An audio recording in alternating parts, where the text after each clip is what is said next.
அஸ்ஸலாமு அலைக்கும். அலைக்கும். பிறந்த நாள் சம்மந்தமாக ஒரு விளக்கம் வேணும். எளிமையான முறையில் பிறந்த நாள் கொண்டாடலாம்னு சொல்கிறாங்களே, அது சம்மந்தமாக ஒரு விளக்கம் வேணும். மார்க்க அடிப்படையில் பிறந்த நாள் விழா கொண்டாடலாமா அப்படின்னு கேட்குறாங்க. முதல்ல ஒரு விஷயம் கூடும் கூடாது என்று சொல்வதற்கு மார்க்கத்தினுடைய ஆதாரத்தை தான் பார்க்க வேண்டும். என்னுடைய கருத்து, உங்களுடைய கருத்து, அவருடைய கருத்து, இவருடைய கருத்து, அது எல்லாம் கருத்தாத்தான் இருக்குமே தவிர மார்க்கமாக அது அமையாது.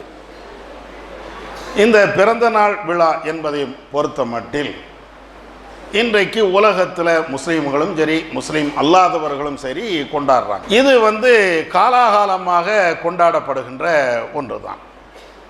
இன்றைக்கு மட்டும் கொண்டாடுறார்கள் என்று சொல்ல இயலாது. ரொம்ப நாட்களாக, நீண்ட காலமாக இது போன்ற ஒரு கலாச்சாரங்கள் இருந்து வரத்தான் செய்கிறது. இப்படி பிறந்த விழா கொண்டாடுகின்ற இந்த கலாச்சாரத்தை இஸ்லாம் ஆதரிக்கிறதா என்றால் இல்லை. அதற்கு என்ன சொல்கிறது மார்க்கம்? பிற மத கலாச்சாரத்தை எவர்கள் பின்பற்றுகிறார்களோ அவர்களை சார்ந்தவர்கள் தான் என்று நபி அவர்கள் சொல்கிறார்.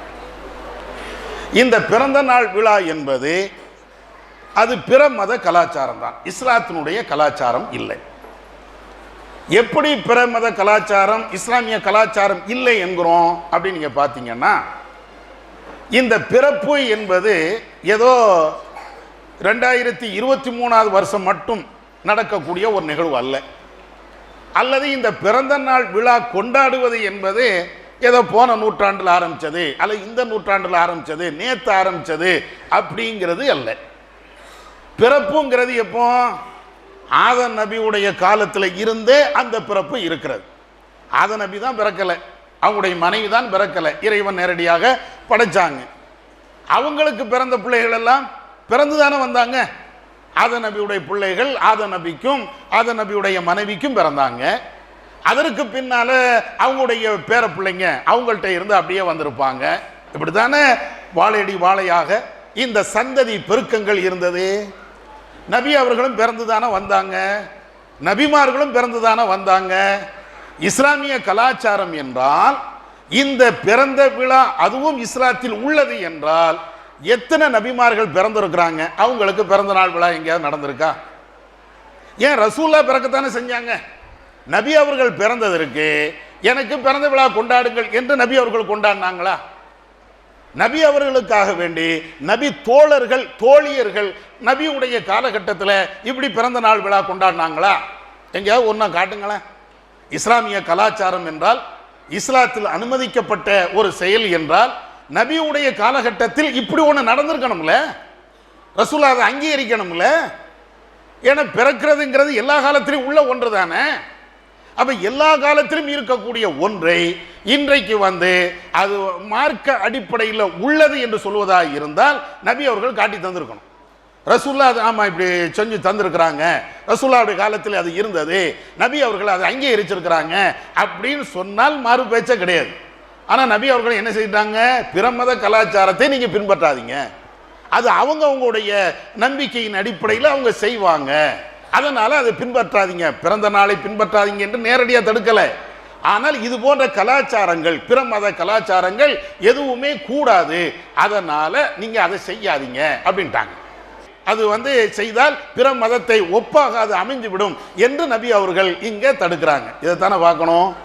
கூடும் என்றால் நபி அவர்கள் சொல்லி தந்திருப்பாங்கல்ல. அதனால் பிறந்த விழா என்பது கொண்டாடுவது மார்க்க அடிப்படையில் அது சரியில்லை. அடுத்து ரெண்டாவது, ஒவ்வொரு காலகட்டத்திலையும் நாம் சொல்கிறோம் இந்த பிறந்த விழா கொண்டாடுவதனால என்ன லாபம், அதனால் என்ன நடக்க போகிறது, ஒருத்தன் பிறந்ததுனால அவன் மகிழ்ச்சியாக கொண்டாடுவதற்கு என்ன அதில் ஒரு விஷயம் இருக்கிறது, என்ன நுணுக்கம் இருக்கிறது? நான் பிறந்துட்டேன், நான் பிறந்து வருஷம் கொண்டாடணும் அப்படின்னு சொன்னால் அந்த நுணுக்கம் எங்கே இருக்குது சொல்லுங்க? அதில் என்ன விஷயம் இருக்குது? நான் பிறந்துட்டதுனால என்ன? ஒன்றும் இல்லை. பிறந்த நாள்னால ஒன்றுமே கிடையாது. எல்லா மனிதனும் பிறக்கிறான், எல்லா மனிதனும் இறக்குறான். பிறப்பும் இறப்பும் என்பது எல்லா மனிதனுக்கும் சமமாக உள்ளது. இதில் என்ன சிறப்பு எனக்கு இருக்குதுன்னு? ஒவ்வொரு மனுஷனுக்கும் என்ன சிறப்பு இருக்குது சொல்லுங்க பார்ப்போம். சரி, இது ஒன்று. இன்னொரு கேள்வியும் காலாகாலமாக கேட்டு வரோம். என்ன கேள்வி கேட்குறோம்? பிறந்த நாள் இது எப்போ கொண்டாடுறாங்க? போன வருஷம் ஜனவரி 3ஆம் தேதி ஒரு ஆள் பிறந்தார்னு வைங்களேன், இந்த வருஷம் அதே ஜனவரி 3ஆம் தேதி பிறந்த நாள் கொண்டாடணும். இப்படி தானே? பிறந்த நாளுக்குன்னு ஒரு உசூல் வச்சிருக்காங்கல்லங்க, ஒரு சட்டம் வச்சிருக்கிறாங்கல்ல. இந்த சட்டம் எப்படி வச்சிருக்கிறாங்க அப்படின்னா, போன வருஷம் பிப்ரவரி 5ஆம் தேதி பிறந்தார் என்றால் அடுத்த வருஷம் பிப்ரவரி 5ஆம் தேதி பிறந்த நாள் கொண்டாடணும். போன வருஷம் பிப்ரவரி 10ஆம் தேதி பிறந்தார் என்றால் அடுத்த வருஷம் பிப்ரவரி 10ஆம் தேதி தான் பிறந்த நாள் கொண்டாடணும். இப்படி ஒரு உசூல் வகுத்திருக்கிறாங்க, ஒரு சட்டம். எவன் வகுத்தது இதை சொல்லு? பிறந்த நாள் விழா கொண்டாடலாம் அப்படின்னா இந்த உசூலை வகுத்தவன் யார்? அல்லாஹ்வா ரசூலா? யார் வகுத்தது இந்த உசூலை? யார்? இன்னும் சொல்ல போனா தெளிவா சொன்னா கிறிஸ்தவர்கள் வகுத்தாங்க. அவங்களை தவிர இந்த உசூலை வேற யார் வகுத்தது சொல்லுங்க பார்ப்போம். சரி, நம்ம என்ன கேட்கிறோம்? யார் வகுத்துட்டு போறாங்க? பிறந்தநாள் விழா தானே கூடுங்கிறிய, அது ஏன் வருஷத்துக்கு ஒருக்க கொண்டாடணும்? வருஷத்துக்கு ஒருக்க ஏன் கொண்டாடணும்? என்ன மாசத்துக்கு ஒருக்க கொண்டாடுங்க. ஒரு ஆள் ஜனவரி 8ஆம் தேதி பிறந்தாரா, பிப்ரவரி 8ஆம் தேதி, மார்ச் 8ஆம் தேதி, ஏப்ரல் 8ஆம் தேதி, மே 8ஆம் தேதி, மாசம் மாசம் கொண்டாட வேண்டியதானே? அது என்ன வருஷத்துக்கு ஒருக்க கொண்டாடணும் அப்படின்னு யார் வகுத்தது? சரி, இன்னொன்னு கேளுங்களேன், அது ஏன் மாசம் மாசம் கொண்டாடணும்? வார வாரம் கொண்டாடுங்க. ஒரு ஆள் வேலைக்கிழமை பிறந்தாரு, அடுத்த வாரம் வேலைக்கிழமை பிறந்த நாள், அதுக்கடுத்த வாரம் வேலைக்கிழமை பிறந்த நாள், அதுக்கடுத்த வாரம் வேலைக்கிழமை பிறந்த நாள், ஒவ்வொரு வேலைக்கிழமையும் பிறந்த நாள் கொண்டாடுங்களேன் பார்ப்போம். இப்படி சொன்னா நமக்கெல்லாம் சிரிப்பு வருது. பிறந்த நாளா? அது என்னடா வாரம் வாரம் எவன்டா பிறந்த நாள் கொண்டாடுவான்? மாசம் மாசம் எவன்டா பிறந்த நாள் கொண்டாடுவான்? வருஷத்துக்கு ஒருக்கு தானே பிறந்த. இது யார் உருவாக்குனா? அதுதான் நம்ம கேட்கிறோம். நீங்க ஒரே ஒரு நாள்ல நம்ம பிறந்தோம், அதே நாள் அடுத்தாக்கில் வருகிறது, அதனால பிறந்த நாள் கொண்டாடுகிறேன் என்று நீங்க சொல்லுவதாக இருந்தால் அது ஏன் வருஷம்? அப்படி ஒரு நாளை நீங்க தீர்மானிப்பதாக இருந்தால் இஸ்லாம் தானே சொல்லி தரணும், நபி அவர்கள் தானே சொல்லி தரணும். இந்த உசூலை, இந்த சட்டத்தை வகுத்தது இஸ்லாமா அல்லது மனுஷனா? யார் வகுத்தது? இதான் கேள்வி. பிற மதத்தவர்கள் வகுத்தாலும் சரி, முஸ்லீம்களை வகுத்தாலும் சரி, அது எப்படி மார்க்கத்தில் உள்ள ஒன்றாக அமையும்? அது நம்ம எப்படி அது தீர்மானிக்க முடியும்? வருஷத்துக்கு ஒரு நாள் தான் பிறந்த நாள் கொண்டாடணும்னு யார் சொன்னதா சொல்லுங்க. பிறந்த நாளே கூடும் என்று ஒரு பேச்சுக்கு, ஒரு வாதத்துக்கு நீங்க வைத்தாலும் வார வாரம் கொண்டாடுங்க, மாசம் மாசம் கொண்டாடுங்க, 6 மாசத்துக்கு ஒருக்க கொண்டாடுங்க, அல்லது 10 வருஷத்துக்கு ஒருக்க கொண்டாடுங்க. 10 வருஷத்துக்கு ஒருக்க தான் பிறந்த நாள் வரும் அப்படின்னா கொண்டாடுங்க. இது யார் உருவாக்குனது? இப்படி 4 கேள்வி கேட்டாலேயே இது தவறு என்று, தவறு மட்டும் இல்லை, நம்முடைய அறிவுக்கே ஒத்து வராத ஒரு செய்தி என்று இது தெரியும். இன்னும் சொல்ல போனாங்க, உயிரோடு வாழக்கூடியவர் மட்டும் இப்ப பிறந்த நாள் கொண்டாடல. யாரெல்லாம் பிறந்த நாள் கொண்டாடுறாங்க? இறந்தவங்களுக்கும் இப்ப பிறந்த நாள். அவங்க வாழ்ந்து இறந்தும் போயிருப்பாங்க. அரசியல் தலைவர்கள்லாம் கொண்டாடுறாங்கல்ல. அப்ப சமீபத்தில் நீங்க பார்த்திருப்பீங்க, இந்த தலைவர் 94வது பிறந்த நாள் விழா. அவர் எங்கடா இருக்கிறாரு பிறந்த நாள் கொண்டாடுவதற்கு? அவர் கபருக்கு போயிட்டாரு. கபருக்கு போனாருங்களாம் உட்கார்ந்துக்கிட்டு இப்ப பிறந்த நாள். இப்ப இது என்ன குடும்பம்? இது இறந்த நாளும் கொண்டாடுறாங்களே. அதுதானே பாத்தியா? வருஷ பாத்தியா எங்க இருந்து வந்துச்சு? வருஷா வருஷம் பாத்தியா ஓதுறாங்களாங்க. இறந்தவங்களுக்காக, என் தகப்பனார் இறந்துட்டாரு, போன வருஷம் ஜனவரி 10ஆம் தேதி இறந்தாரா, அடுத்த வருஷம் ஜனவரி 10ஆம் தேதி அவங்களுக்காண்டி வருஷ பாத்தியா. இது மட்டும் கூடும். இது மட்டும் கூடாதுன்னு சொல்றாங்க. இது கூடாது. இது மட்டும் ஏன் கூடாது? பிறந்த நாள் கொண்டாடலாம் அப்படின்னா அதே போல நினைவு நாள் என்று சொல்லப்படுகின்ற இறந்த நாளையும் கொண்டாட வேண்டியதானே? பாத்தியாவுக்கும் போயிட வேண்டியதானே? இது எங்க இருக்குதுன்னு மார்க்கத்தில் இல்லாத ஒன்று. இன்னும் சொல்ல போனா இந்த நினைவு நாளுகள் அப்படின்னு சொல்லிட்டு நபிகள் நாயகம் ஸல்லல்லாஹு அலைஹி வஸல்லம் எதையும் நம்மளுக்கு காட்டினா தரல. ஒரே ஒரு செய்தியை மட்டும் அதுக்கு ஆதாரமா சொல்றாங்க. என்ன சொல்றாங்க? நபிகள் நாயகம் ஸல்லல்லாஹு அலைஹி வஸல்லம் அவர்கள் திங்கக்கிழமை அன்னைக்கு நோன்பு வைக்க சொன்னாங்க. திங்கக்கிழமை அன்னைக்கு நோன்பு வைங்க அப்படின்னாங்க. அதுக்கு காரணமா சொல்லும்போது ரசூலுல்லாஹ் சொல்றாங்க, ஃபீஹி உலித்து, அந்த நாளில் தான் நான் பிறந்தேன், அதிலே தான் நான் நபியாக அனுப்பப்பட்டேன் அப்படிங்கிறாங்க.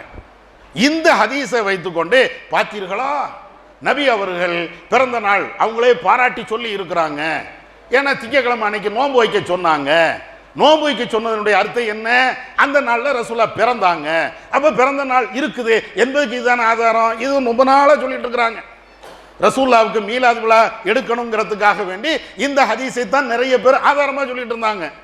அதுக்கே பல்வேறு கோணங்களில் அதுக்கு நாம மறுப்பும் சொன்னோம். என்ன அதுல என்ன? பிறந்த நாள் ரசூலாக்கு மீலாது விழா கொண்டாடுற, சரி ரசூலா பிறந்த தின விழா அப்படின்னு கொண்டாடுறிய. எப்போ கொண்டாடுறிய? ரபியுல் அவ்வல் 12. அது என்ன வருஷம் ரபியுல் அவ்வல் 12 கொண்டாடுன்னு ரசூலா சொன்னாங்களா? இந்த ஹதீஸை ஆதாரமாக வச்சுக்கிடுவோம். இந்த ஹதீஸில் ஆதாரமாக ரசூலா சொன்னது என்ன? ஒவ்வொரு வருடமும் ரபியுல் அவ்வல் 12 அன்னைக்குத்தான் பிறந்த நாள் கொண்டாடணும்னு அந்த ஹதீஸில் இருக்கா? அந்த ஹதீஸை ஒரு பேச்சுக்கு ஆதாரமாக பிறந்த நாள் விழா கொண்டாடலாம் என்பதற்கு எடுத்துக்கிட்டாலும் ஒவ்வொரு வாரம்ல கொண்டாடணும். ஏன்னா நோன்பு வைக்கிறது எப்போ சொன்னாங்க? ஒவ்வொரு திங்கக்கிழமையும் வைக்கினாங்க. ஒவ்வொரு திங்கக்கிழமையும் நோன்பு வைக்கணும்னாங்க. வாரம் நோன்பு வைக்கணும்னாங்க. அதுக்கு தான் ரசூலா சொன்னதே நான் பிறந்தது அந்த நாளில் தான். அப்ப பிறந்த நாள் கொண்டாடணும் என்று இந்த ஹதீஸ்ல இருந்து ஆதாரம் எடுப்பதாக இருந்தால் ஒவ்வொரு திங்கக்கிழமையும் பிறந்த நாள் கொண்டாடணும் ரசூலாவுக்கு. அப்படித்தானே? அப்படியே எடுக்கிறோம். வருஷத்துக்கு ஒருக்க, அதுதான் நம்ம திரும்ப திரும்ப கேட்கிறோம். இந்த வருஷத்துக்கு ஒருக்கன்னு தீர்மானிச்சது யார்? அல்லாஹ்வா ரசூலா? மனுஷன் தான் தீர்மானிச்சானா அது எதுக்கு நாம் பின்பற்றணும்? மார்க்கம் அனுமதித்த ஒன்று என்றால் அல்லாஹ் ரசூல் தான் காட்டி தந்திருப்பாங்களே. அப்ப இது போன்ற ஹதீஸுகள் எல்லாத்தையும் ஆதாரமாக காட்டுதாங்க. இதுலையும் எந்த ஆதாரமும் இல்லை. இன்னும் சொல்ல போனா பிறந்த நாள் அப்படின்னா கொண்டாட்டம் தானே. அதனால தானே பிறந்த நாள் கொண்டாட்டம்னு தமிழ்லையும் சொல்லிக்கிட்டு இருக்கிறோம். பிறந்த நாள் கொண்டாட்டம் தானே. ஹாப்பி பர்த்டே அப்படின்னு சொல்றதே மகிழ்ச்சியாக இருப்பது. நோன்பு வச்சா மகிழ்ச்சியா? ரசூல்லா பிறந்தாங்க திங்கக்கிழமை, அதனால நான் நோன்பு வைக்கிறேன். நோன்பு வைக்கிறது எப்படா மகிழ்ச்சி? இன்னும் கொஞ்சம் பேர் கேக்கு வெட்டி ஊட்டு தான். நோன்பு வச்சுக்கிட்டே கேக்க திம்பியாப்போ? அந்த ஹதீஸை அப்படி எடுத்தால் அப்படி எடுக்க முடியாது. ஒரு பேச்சுக்கு நீங்க அப்படி எடுத்தீங்கன்னா ஹாப்பி பர்த்டே அப்படின்னு சொல்லிட்டு ஊட்டணும். ரசூலா என்ன சொன்னாங்க? நோன்பு வைக்கினாங்க. நோன்பு வைக்கிறதுங்கிறது கொண்டாட்டத்துக்கா? ரசூல்லா பிறந்தது அதை இறைவனுக்கு நன்றி செலுத்தக்கூடிய விதமாக ஒரு வணக்கமாக செய்யினாங்க. அதுல தான் நான் நபியாக அனுப்பப்பட்டேன் அந்த காரணத்தை சேர்த்தா ரசூலா சொன்னாங்க. நபியாக வந்ததுனால தான் கோடான கோடி பேர்கள் நேரான வழிக்கு வந்தாங்க, இஸ்லாத்துக்கு வந்தாங்க. அதனால அவங்க சொர்க்கத்துக்கு போவாங்க. அதுக்காக வேண்டி இறைவனுக்கு நன்றி செலுத்தக்கூடிய விதமாகத்தான் அந்த நோன்பு வைக்க சொன்னாங்களே தவிர அதுல இருந்து ஒவ்வொரு ஆளும் பிறந்த நாள் விழா கொண்டாடணும் அப்படிங்கிறதுக்கெல்லாம் சொல்லலை. அப்படி சொல்லி இருந்தால் நபி அவர்கள் அவங்களுக்கு தாங்களே பிறந்த நாள் விழா கொண்டாடி இருப்பாங்க. சஹாபாக்கள் நபி அவர்களுக்கு பிறந்த நாள் விழா கொண்டாடி இருப்பாங்க. அல்லது நபி அவர்கள் கொண்டாடுங்கள் என்று மற்ற தோழர்களுக்கு சொல்லியிருப்பாங்க. ஏதாவது ஒரு விதத்தில் ஹதீஸ்கள் வந்திருக்கும். அதற்கும் மார்க்கத்தின் சம்பந்தம் இல்லை. இவைகள் அனைத்துமே பிற மத கலாச்சாரம். பிற மத கலாச்சாரத்தை பின்பற்றுவதற்கு மார்க்கம் நமக்கு அனுமதி தரல. அதனால பின்பற்ற முடியாது. இஸ்லாம் மற்றும் சமுதாய செய்திகளை அறிந்து கொள்ள தமிழ்நாடு தௌஹீத் ஜமாஅத் யூடியூப் பக்கத்தை உடனடியாக சப்ஸ்கிரைப் செய்து கொள்ளுங்கள். மேலும் பெல் பட்டனையும் கிளிக் செய்து கொள்ளுங்கள்.